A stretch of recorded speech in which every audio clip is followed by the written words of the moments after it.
Welcome friends. நம்ம அடிக்கடி கிராமரை பற்றி ரொம்ப அழகாக பார்த்துட்ருக்கோம். ஸோ அதில் அடுத்தபடியாக நம்ம கன்ஜெக்ஷன் பற்றி பார்க்க வரோம். ஸோ கன்ஜெக்ஷன் தானே, இது என்ன பெரிய ஒரு விஷயமா அப்படின்னு நினச்சிக்கலாம். பட் ஆனால் இதுவும் ஒவ்வொரு இடத்துலையும் ஒவ்வொரு சென்டென்ஸ் மேக் பண்ணும்போதும் ரொம்ப முக்கியமாக அமைஞ்சிருக்கும். ஸோ அந்த மாதிரி வரக்கூடியது தான் இந்த கன்ஜெக்ஷன். அப்போ அந்த கன்ஜெக்ஷனில் என்னென்ன இருக்குது, என்னென்ன டைப் இருக்குது, ஸோ அதில் என்னென்ன வேர்ட்ஸ் நம்ம யூஸ் பண்ணுறோம், அதை எப்படி பண்ணுறோங்கிறத நம்ம இதில் பார்க்கலாம். வாங்க போகலாம்.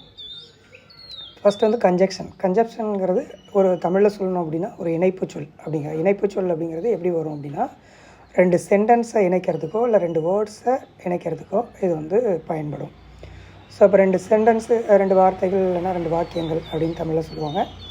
ஸோ அது மாதிரி நம்ம ஜாயின் பண்ணுறதுக்கு இதை பயன்படுத்தலாம். அப்படி பயன்படுத்தும் போது என்னென்ன டைப்ஸ் இருக்குது அப்படின்னு பார்த்திங்கன்னா, கன்ஜெக்ஷனில் coordinating conjunction, subordinating conjunction and correlative conjunction. So இந்த மாதிரி 3 விதமான கன்ஜெக்ஷன் இருக்குது. ஸோ இப்போ இதை ஒவ்வொன்றா நம்ம பார்க்கலாம். இப்போ கோஆர்டினேட்டிங் கன்ஜெக்ஷன் அப்படிங்கிறது இது 2 சமமான ஒரு ஈக்குவல் சென்டென்ஸை ஜாயின் பண்ணுறதுக்கு இந்த கோஆர்டினேட்டிவ் கன்ஜெக்ஷன் பயன்படுது. ஸோ அப்போ அந்த கோஆர்டினேட்டிவ் கன்ஜெக்ஷனில் என்னென்ன வேர்ட்ஸ் இருக்குது அப்படிங்கும்போது இதை ஒரு அழகாக ஈஸியாக சொல்லணும் அப்படின்னா ஃபேன் பாய்ஸ். அப்போ ஒவ்வொரு லெட்டருக்கும் அந்த ஃபேன் பாய்ஸில் எஃப்க்கு ஃபாரு, ஏக்கு அண்டு எண்ணுக்கு 6, பிக்கு பட்டு, ஓக்கு 6, அடுத்து ஒய்க்கு 8, எஸ்ஸுக்கு ஸோ. ஸோ இந்த மாதிரி. ஸோ அதுக்கு எக்ஸாம்பிள் நம்ம பார்க்கணும் அப்படின்னா, I like tea and coffee.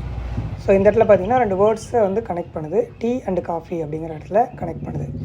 So அடுத்தது பார்த்திங்கன்னா, he is poor but he is honest. இந்த இடத்துல பார்த்திங்கன்னா 2 சென்டென்ஸ் தனித்தனி, அதாவது he is poor, he is honest, அது 2 தனித்தனி சென்டென்ஸு. இங்கே பட்டு போட்டு அதை 2யும் இணைக்கிறாங்க. ஸோ அந்த மாதிரி. அடுத்து study well so you can pass. இப்போ இங்கே பார்த்திங்கன்னா ஸோ யூஸ் பண்ணி பண்ணுறாங்க. அதே மாதிரி பார்த்திங்கன்னா அடுத்தது பார்த்திங்கன்னா இது மாதிரி நிறையா அதில்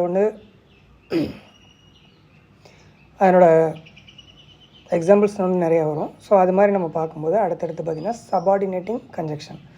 சபார்டினேட்டிங் கன்ஜெக்ஷனை பொறுத்த வரைக்கும் ஒரு ஒரு சென்டென்ஸோட ஒரு துணை வாக்கியத்தை, அதுக்கு தேவைப்படக்கூடிய ஒரு துணை வாக்கியத்தை அது சபார்டினேட் சென்டென்ஸ் சொல்லுவாங்க.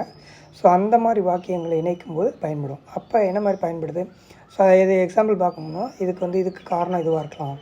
ஸோ இப்போ இந்த வேலையை செஞ்சேன், இதுக்கு பதிலாக இது நடந்துருச்சு அப்படிங்கிற மாதிரி சொல்கிறது தான். ஸோ இல்லை, இது இருந்தால் தான் நான் இதை பண்ணுவேன் அப்படிங்கிற மாதிரி அந்த மாதிரி வேர்ட்ஸ். இதில் பயன்படுத்தக்கூடிய வேர்ட்ஸ் பார்த்திங்கன்னா பிகாஸ், இஃப்,